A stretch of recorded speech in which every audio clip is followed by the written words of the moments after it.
बिहार विधानसभा चुनाव 2025 की तैयारियां जोरों पर हैं और इसी बीच महागठबंधन में शामिल विकासशील इंसान पार्टी वीआईपी के प्रमुख मुकेश सैनी ने चुनावी संग्रामी में बड़ा हलचल मचा दिया है, बड़ा ऐलान कर दिया है। मुकेश सैनी ने अपने आधिकारिक एक्स ट्विटर हैंडल से ट्वीट करते हुए साफ तौर पर लिखा, देखिए यार ये आपकी स्क्रीन पर, विकासशील इंसान पार्टी 2025 में 60 सीटों पर चुनाव लड़ेगी। शेष सभी सीटों पर हमारे सहयोगी दलों के प्रत्याशी चुनाव लड़ेंगे।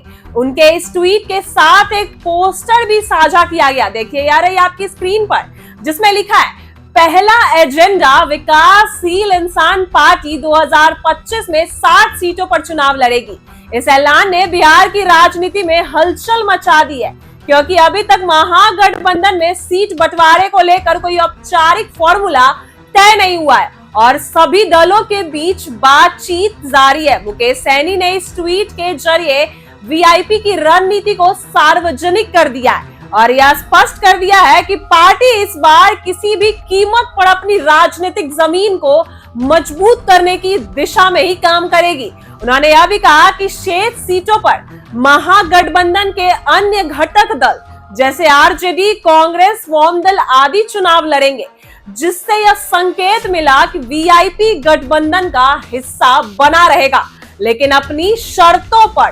2020 के चुनाव में वीआईपी ने एनडीए के साथ रहते हुए 11 सीटों पर चुनाव लड़ा था और 4 सीटों पर जीत हासिल की थी, लेकिन इस बार वे अपनी ताकत और जातीय समीकरणों के आधार पर 60 सीटों पर दावा कर रहे हैं, जो कि काफी बड़ा और आक्रामक कदम माना जा रहा है। मुकेश सैनी के इस ऐलान को मलाह, निषाद, कैवट, बिंद जैसे ओबीसी समुदाय को सीधे तौर पर संदेश देने की रणनीति के रूप में देखा जा रहा है। सैनी खुद को इन समुदाय का एकमात्र सशक्त प्रतिनिधि बताकर वीआईपी को सामाजिक न्याय की राजनीति के केंद्रों में लाना चाहते हैं।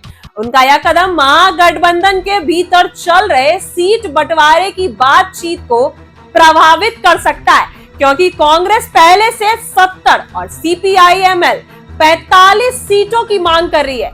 ऐसे में वीआईपी की 60 सीटों की मांग से सहयोगी दलों में असंतोष बढ़ सकता है। राजनीतिक विश्लेषकों का मानना है कि मुकेश सैनी की प्रेशर पॉलिटिक्स है, यानी सीटों के बंटवारे से पहले बड़ा दावा का माहौल बनाना और फिर मोल भाव के बेहतर सौदा लेना। लेकिन अगर बाकी दल सैनी की बात नहीं मानते तो यह कदम वीआईपी को अलग थलग भी कर सकता है।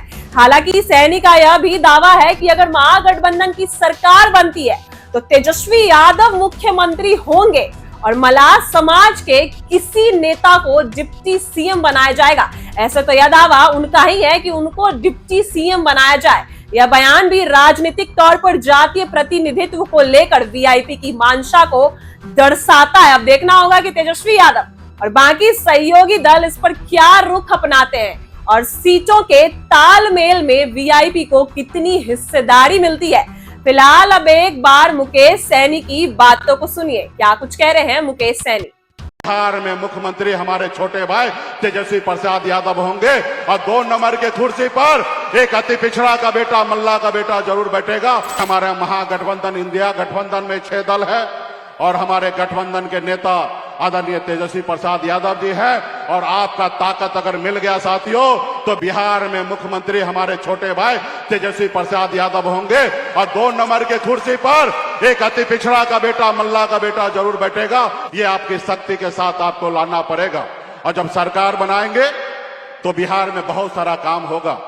जैसे आदरणीय लालू प्रसाद यादव जी ने जमीन पर बैठने वाले को उठाकर कुर्सी पे बैठाया, मान सम्मान दिया, उसी तरीके से बिहार में हर गरीब माता, गरीब बहन, हर हमारे गरीब को उठाकर उसको सम्मान देने का काम हम लोग करने वाले हैं साथियों। क्योंकि लोग कहते हैं ना, अपने दिल से जानो पराये दिल का हाल। मैं खुद एक गरीब मछुआरा परिवार में जन्म लिया, हमें पता है कि गरीबी क्या है। हमारे नेता तेजस्वी प्रसाद यादव जी भी आदरणीय लालू प्रसाद यादव जी का बेटा है उनको पता है कि उनके पिताजी ने कितना संघर्ष किया, किस तरीके से बिहार में सामाजिक न्याय को मजबूती दिए, और निश्चित तौर पे हम दोनों भाई उन्हीं के बताए हुए रास्ते पे चलेंगे और बेहतर बिहार बनाएंगे, सामाजिक न्याय मजबूती से आगे करेंगे। कोई बड़ा नहीं होगा, कोई छोटा नहीं होगा। ऐसी ही वीडियो के लिए बने रहे हमारे साथ। आप देख रहे हैं इनसाइडर लाइव।